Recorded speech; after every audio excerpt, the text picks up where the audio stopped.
Hello students, तो हम कर रहे थे आपके chapter number 7 getting to know plants की एक्सरसाइज। ठीक है, क्वेश्चन नंबर 3 तक हमने कंप्लीट कर लिया था। नेक्स्ट है आपका question number 4, what is the function of a stem. ठीक है, स्टेम के फंक्शन आपने लिखने कि उसका काम क्या है। तो हमने डिफरेंट फंक्शन उसके पढ़े हैं, जैसे वो वाटर एंड मिनरल जो है बाकी पार्ट्स के पास पहुंचाती है। ठीक है, फिर जो खाना बनाती हैं लीव्स, वो भी डिफरेंट पार्ट तक पहुंचाने का काम किसका है, स्टेम का। आफ्टर दैट वो सपोर्ट करती है प्लांट को। ठीक है, ब्रांचेस को होल्ड करके रखती है और साथ ही साथ वो होल्ड करती है बर्ड, फ्लावर्स, लीव्स एंड फ्रूट्स को। ठीक है, सो उसके फंक्शन है function of the stem in the plant.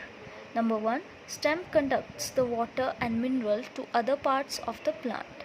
ठीक है, पानी और मिनरल बाकी पार्ट्स के पास स्टेम पहुंच जाती है। It provide support to the branches of the plant. ठीक है, प्लांट की ब्रांचेस को सपोर्ट, सहारा कौन देता है, stem. It bears buds, flowers, leaves and fruits. ठीक है, ये अपने ऊपर होल्ड करके रखता है कली, फूल, पत्ते और फ्रूट को। ठीक है, फल। ठीक है, नेक्स्ट है it also carries prepared food from leaves to the different parts of the plants. ठीक है, जो खाना पत्तियां बनाती हैं वो बाकी के पार्ट्स तक पहुंचाना, ठीक है, स्टेम करती है। ठीक है, जो खाना है वो स्टेम पहुंचाती है। नेक्स्ट है which of the following leaves have reticulate venation. ठीक है, रेटिकुलेट मतलब नेट टाइप जो डिज़ाइन होता है पत्तियों के ऊपर, वो किसका होता है। ठीक है, नीचे कुछ लीव्स के आपको नाम दिए हैं, जैसे वीट, तुलसी, मेज़, ग्रास, कोरिएंडर, धनिया, चाइना रोज़। ठीक है, तो इनमें से किन की जो वेनेशन है, किन की जो लेमिना के अंदर जो डिज़ाइन है वो रेटिकुलेट होता है। सो ओनली तुलसी, धनिया एंड चाइना रोज़, इनकी जो वेनेशन है दैट विल बी रेटिकुलेट। ठीक है, so answer is tulsi, coriander, dhania and China rose have reticulate venation. ठीक है, नेक्स्ट क्वेश्चन है if a plant has fibrous root what type of venation do its leaves have. ठीक है, बोला अगर किसी प्लांट की जो रूट्स हैं वो फाइबरस हैं, ठीक है, ठीक है, फाइबर की तरह है, तो उनकी पत्तियों की वेनेशन कैसी होगी। ठीक है, तो हमने पढ़ा है फाइबरस रूट के लिए जो वेनेशन होती है दैट विल बी पैरेलल, जैसे आपका ग्रास हो गया। ठीक है, so if the plant has fibrous root the leaves have parallel venation.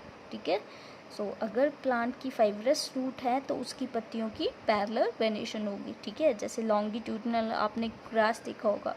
ठीक है, नेक्स्ट क्वेश्चन है if a plant has leaves with reticulate venation what kind of roots will it have. ठीक है, अगर प्लांट्स की पत्तियों की जो वेनेशन है वो रेटिकुलेट है तो उसकी रूट्स कैसी होंगी। तो जिनकी रेटिकुलेट वेनेशन होती है तो मोस्ट ऑफ द प्लांट्स, उन सभी प्लांट्स की जो रूट्स होंगी, जो जड़ें होंगी, वो टैप रूट होंगी। ठीक है, so if a leaves has reticulate venation the plant has tap roots। ठीक है, नेक्स्ट है is it possible for you to find out whether a plant has tap root or fibrous root by looking at the impression of its leaf on a sheet of paper। ठीक है, बोला क्या आपको ये जानने में आसानी होगी, क्या आप ये जान सकते हैं अगर आप किसी पेड़ की पत्तियों के इम्प्रेशन अपनी एक पेपर ऑफ शीट पे लो, तो आप उनकी वेनेशन को देख के क्या पता कर सकते हैं कि उनकी जो रूट्स हैं वो कैसी होंगी, वेदर वो टैप रूट होंगी या फाइबरस होंगी। ठीक है, सो यस, हमने पढ़ा है दैट हम उनकी वेनेशन को बता सकते हैं कि उनकी जो प्लांट है उसकी रूट्स कैसी होंगी। ठीक है, सो आंसर आएगा yes, by looking the impression of the leaf we can find out whether the plant has taproot or fibrous root.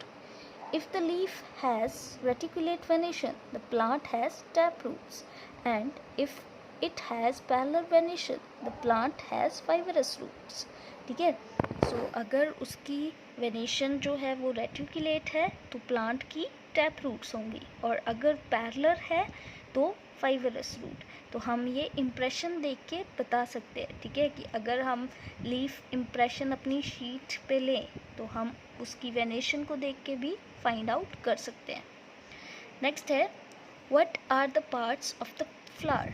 Flower के पार्ट्स कौन कौन से हैं? तो हमने पढ़ा है stigma, style, anthers, filament, sepals, petals, ठीक है, ये आउटर पार्ट्स, ठीक है, और इनर पार्ट्स भी हैं उसके, ठीक है, जैसे पिस्टल्स, ओवरी, ओव्यूल, ठीक है। तो डिफरेंट पार्ट्स हमने लिखे हैं, ठीक है। तो आपने इसमें फ्लावर की पिक्चर ड्रॉ करके उनको लेबल भी करना है, ठीक है। सो हमने लिखा है the flower has the following parts: petals, sepals, anther, filament, स्टेमन, pistil, stigma, style, ovary and ovule, ठीक है। ओव्यूल ओवरी के अंदर होता है और ओवरी जो है वो पिस्टिल का पार्ट है, ठीक है। इसी तरह से स्टिग्मा और स्टाइल आपने देखा है दैट जो पिस्टिल का अपर पार्ट होता है उसको हम क्या बोलते हैं? Stigma, and the middle part is style, ठीक है। And then filament and anther are the parts of stamen, और उसके आउटर पार्ट्स हैं पेटल्स एंड सेपल्स, ठीक है। सो ये डिफरेंट पार्ट है, तो आपको पता होना चाहिए कि कौन सा पार्ट कहाँ पे है, तो इसीलिए हमने ये फिगर के साथ एक्सप्लेन किया है, ठीक है। सो आपने ये पिक्चर भी ड्रॉ करनी है और इसी तरह से आपने इनको लेबल भी करना है। अगर हो सके तो आप इनको डिफरेंट कलर में भी कर सकते हैं। आप इनको ग्रीन कलर कर दो, ठीक है, पेटल्स को कोई भी पिंक, रेड, जो भी आपका मन करता है, ठीक है, वो कर सकते हो। सेपल्स को आप ग्रीन कलर कर सकते हो, ठीक है, और यहाँ पे भी आप ग्रीन कलर। तो ये देखो, आपने इस तरह से इसकी पिक्चर ड्रॉ करनी है, ठीक है, अपनी नोटबुक में। तो ये देखो एंथर, दिस वन, ठीक है, और ये जो आपकी लाइंस है, ठीक है, इसको हमने बोला फिलामेंट, और ये दोनों पार्ट्स हैं स्टेमन, ठीक है। इन दोनों को हमने कोलैबोरेटली क्या बोलते हैं? स्टेमन। स्टेमन के ये दोनों पार्ट्स हैं, ये पूरा, ठीक है, ये स्टेमन आ गया और स्टेमन के आगे दो पार्ट्स। नेक्स्ट आपकी ये पेटल्स, ठीक है, पत्तियाँ, ठीक है, पंखुड़ी जिसको हम बोलते हैं हिंदी में। ये है आपकी सेपल्स जो ग्रीन कलर की होती है पत्तों की तरह, ठीक है। देन आपका ये पूरा आ गया पिस्टिल, ठीक है, और पिस्टिल के आगे ये तीन पार्ट्स हैं। अपर पार्ट को हम बोलते हैं स्टिग्मा, मिडल पार्ट, ठीक है, स्टाइल, और ये होती है आपकी ओवरी। एक इसमें पार्ट रह गया है, ठीक है, ये जो अंदर वाला है, ठीक है, इसी के अंदर होता है ओव्यूल, ठीक है। तो ये सारे पिस्टिल के पार्ट हैं और ये दो आउटर पार्ट्स, ठीक है। तो ये आपने लेबल करने हैं और ड्रॉ भी करने हैं, ठीक है। सो आज के लिए इतना ही, बाकी का हम नेक्स्ट वीडियो में करेंगे। So thank you.